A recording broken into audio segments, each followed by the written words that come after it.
I really liked weed because it helped me to forget about the harsh reality of my relationship with my dad. But at the same time, it became very difficult for me to get good grades in college, and I ended up dropping out. I ended up buying a mobile home and moving in with a roommate. I was still doing okay. I was going to work every day. I was paying my bills. Well, he one day offered me methamphetamine. At that point, things really started to fall apart. I ended up selling my mobile home and blowing, I think it was about 10 grand in about a month. Moved back in with my parents. Me and my dad got in a huge physical fight where we thrashed the entire house. My mom actually found my dope, and she ended up relapsing on methamphetamine because she had a drug problem herself from the past.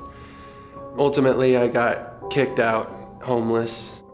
I continued to try to use.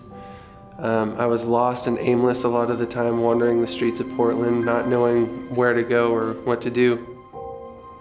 We ended up stealing a vehicle, and I got caught in the vehicle moving it. And so I got arrested for that and was held in jail. All you can do when you're in jail is sit there and really think about what you've done wrong and how much better you want to make it, but you can't because you're stuck there. I ended up sleeping outside of a church, shoplifting from a Safeway, just to eat. And a pastor came out there and found me sleeping. And immediately I was like, look, I'll leave. Please just don't call the cops. And he said, no, I don't want you to leave. You can stay here and you can sleep for a few days if you want. Let me buy you lunch. So I went out and bought me lunch. We talked for a little bit, and he really made me feel like I was a person, like I actually mattered. And so then he told me about a program called Teen Challenge, which is a Christian discipleship program. It was interesting growing up because both of my parents were two totally different types of people. My dad was very abusive verbally toward me, whereas my mother was very loving and compassionate and caring. And she would often tell me to not listen to my dad and the harsh words that he said to me. And not to be self-conscious, but to be Christ-conscious is what she'd always say. As my dad continued to put me down and to degrade me, I began to really believe that as truth for myself, that I was no good, that nobody wanted me, that I was stupid. My mom had told me about Jesus, but I'd never really believed him in a personal way. I kind of just believed because my mom wanted me to believe. So there, as I really took in his word, I chose to truly believe him personally, from a personal relationship, and I accepted Christ in Teen Challenge.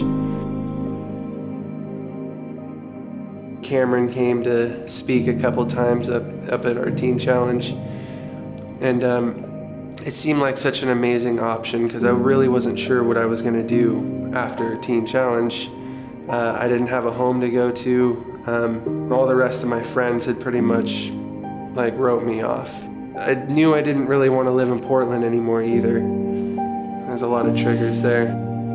So I prayed about it, and God kept continually telling me and affirming for me that Absolute was a place for me to go. It's kind of scary transitioning out of state, and I had a mountain of debt. I had no job, I had court fees, no license. But the Lord kept assuring me that He called me to be there, and I kept applying myself. I got a job. And it was amazing because they have a whole fleet of cars there because I didn't have a license that would help me to get to and from work. One day I actually got a call on the phone from my mom saying that she quit drugs and left her deadbeat boyfriend that she was using with at the time. And that was a major answer to prayer because I didn't understand how it was going to happen. A lot of times when people get lost in addiction like that, they don't come back. I had ended up getting in contact with my dad, and we had really bonded and forgiven each other really of the things that he had said and then the things that I had done to him in my addiction. So I kept praying about it, praying that God would soften my dad's heart and be willing to forgive her. And so I just left her phone number with him, and I said, look, when you're ready, call. And so the next time that I talked to him, that they had already met up for coffee. And then just recently, this last Christmas, I got to spend with them. I mean, sure, there's still some things to work through and some issues, but a lot of that had just shed. Since coming to Absolute, I'm substance-free. I got my license back and I'm driving. I've completed probation. I have a vision for life. The interesting thing is, it's not just a, here you go, this will make you better. It requires an active element of you.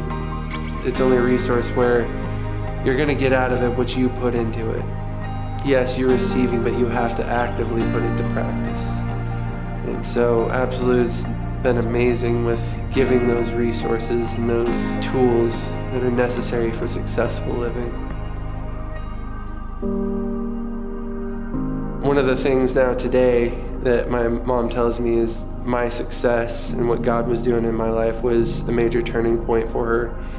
And that she says she remembers that when she was using, she could feel the Holy Spirit shaking her inside, like to get up and to walk away. Walk away from this life. All you gotta do is get up and walk.